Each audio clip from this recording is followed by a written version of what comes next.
Assalamualaikum warahmatullahi wabarakatuh. Halo semuanya, perkenalkan nama saya Salis Aulia Putri dari kelas 10B nomor absen 35. Di video kali ini saya akan membuat video yang berisikan tentang kritik dan juga apresiasi dari sebuah teater yang saya tonton kemarin. Namun, sebelum kita lanjut ke inti videonya, saya akan menjelaskan terlebih dahulu latar belakang dari teater ini. Jadi, teater ini berjudul Matahari di Sebuah Jalan Kecil.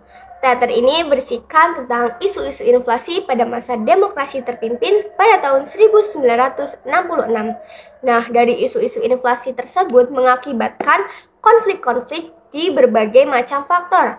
Salah satunya yang ada di teater ini adalah faktor ekonomi. Nah, sebelum kita lanjut ke inti videonya lagi, aku akan menjelaskan terlebih dahulu mengenai jenis panggung dan gaya pementasan yang digunakan pada teater ini terlebih dahulu. Jadi, untuk panggungnya sendiri yaitu menggunakan jenis panggung arena, di mana penonton duduk mengelilingi tempat pementasannya. Jadi, penonton berada di sebelah kanan, kiri, dan juga di depan tempat pementasannya. Lalu untuk gaya pementasannya sendiri itu menggunakan gaya representasional atau gaya realisme, di mana di teater ini menggambarkan kehidupan sehari-hari para warga pada tahun 1966. Oke, langsung aja kita masuk ke inti videonya. Jadi di sini saya akan memberikan kritik pada 4 hal. Yang pertama adalah properti. Lah, kok properti sih? Nah, jadi pada teater ini menurut saya properti yang digunakan itu masih sangat sederhana dan kurang banyak. Jadi membuat beberapa orang itu akan bosan menontonnya, terutama untuk orang yang mudah bosan ya. Ya walaupun latar alur di teater ini itu hanya 1 hari, namun propertinya itu kurang beragam. Dan juga walaupun dari secara fisik bentuknya itu udah sangat niat, udah sangat nyata gitulah, udah sangat mirip, namun ya kurang banyak gitu. Lalu untuk propertinya sendiri itu tidak semua aktor ada propertinya. Jadi di teater ini hanya 2 aktor saja yang menggunakan properti, yaitu Simbo dan si pedagang donat.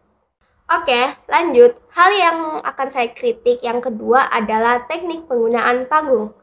Jadi, pada teater ini kan menggunakan jenis panggung arena, di mana penonton berada di depan dan samping kanan kiri tempat pementasan. Namun, sangat disayangkan sekali, aktor di teater ini masih kurang menguasai panggung. Mengapa? Karena aktor di teater ini lebih fokus ke penonton di bagian depan saja, dibandingkan kepada penonton yang ada di samping. Sehingga aktor sering membelakangi penonton yang ada di samping kanan maupun kiri. Lanjut, untuk hal ketiga yang akan saya kritik adalah latar waktu. Jadi di teater ini, latar waktu yang digunakan itu tidak disebutkan. Contohnya seperti pagi hari, siang hari, sore hari, maupun malam hari, yang membuat beberapa orang mungkin bingung saat menontonnya. Dan juga pada teater ini, tidak ada yang membedakan perubahan waktunya itu sendiri, kayak misalnya perubahan dari pagi ke sore atau siang ke sore itu nggak ada. Jadi mungkin beberapa orang yang baru pertama kali nonton teater akan bingung. Lanjut, hal terakhir yang akan saya kritik adalah nama tokoh. Jadi di teater ini tidak diperkenalkan nama tokohnya, terutama pada pemain utamanya, yaitu si pemuda dan Simbo. Tetapi justru ada satu pemain yang menurutku itu hanya aktor pendukung, tetapi ada nama tokohnya, yaitu pada aktor yang bernama Atun. Tapi dibalik dari beberapa hal yang saya kritik, teater ini juga terdapat beberapa kelebihan yang akan saya apresiasi. Di teater ini saya akan mengapresiasi 5 hal. Yang pertama adalah tata cahaya.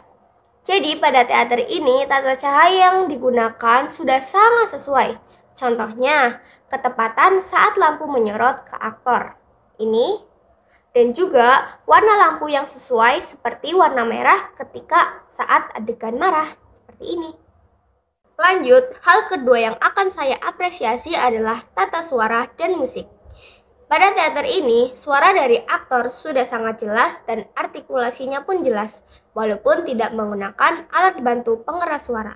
seperti yang ada di contoh ini. Betul, uang saya ketinggalan.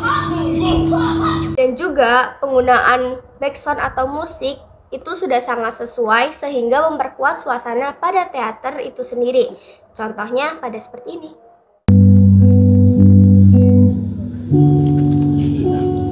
Lanjut, hal ketiga yang akan saya apresiasi adalah make up.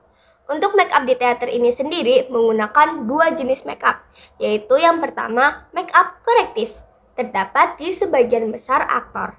Karena make up yang digunakan hanya sebatas shading, contohnya seperti ini.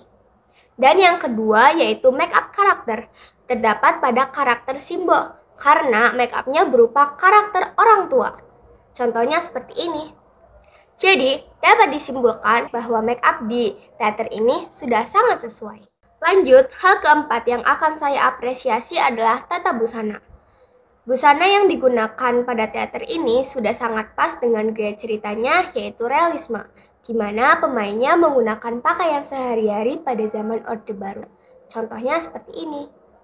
Selanjutnya, hal terakhir yang akan saya apresiasi adalah kecakapan pemain dalam membawakan lakon. Jadi pada teater ini, aktor sudah sangat mendalami peran sehingga seolah-olah kita itu tidak sedang menonton teater, justru seperti kehidupan nyata dan kita terbawa ke dalam ceritanya. Nah, salah satu contohnya itu pada video berikut. Tangan ini terlampau kasar, sehingga lebih suka diborgol dalam penjara. Mampus! Nah, cerita ini juga memiliki amanat yang dapat disimpulkan bahwa sesempurna apapun kebohongan itu disembunyikan dan sekecil apapun kebohongan itu pasti akan terungkap juga. Dan kita itu tidak boleh menilai orang dengan cepat karena pada dasarnya manusia itu sangatlah kompleks. Ada banyak hal yang harus dipahami dalam menilai manusia dan hal itu bukanlah sesuatu yang mudah. Oke teman-teman, segitu saja yang bisa saya sampaikan. Kurang lebihnya mohon maaf. Wassalamualaikum warahmatullahi wabarakatuh.